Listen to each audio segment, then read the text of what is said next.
payback time. Det får TCL, ja, det får TCL. Det er payback time.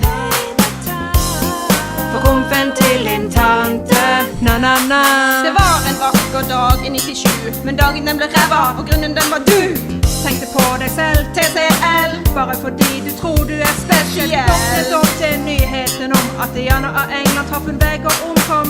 Tørre smørbrød, ingen gaver, vi håper at samvittigheten gnager. Bare for å toppe kransekaka, bildet skulle vi ta, det ble ikke vellykka.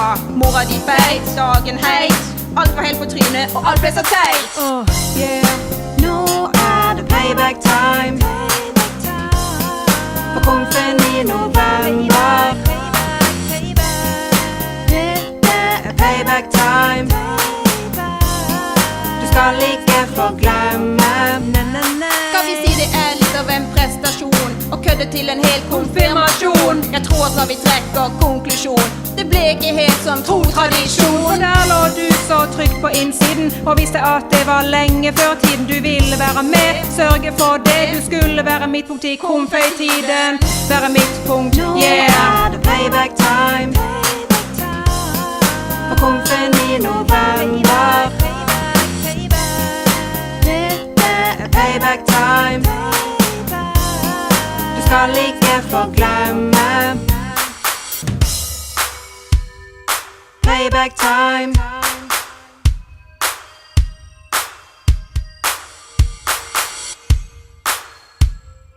Payback time.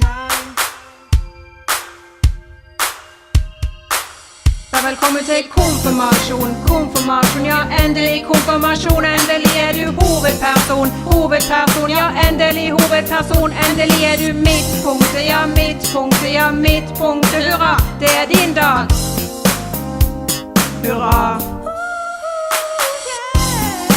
Nå er det payback time.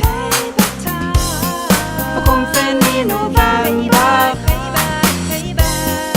Dette er payback time. Du skal ikke få glemme. Nå er det payback time. For komfen i november. Dette er payback time. Du skal ikke få glemme.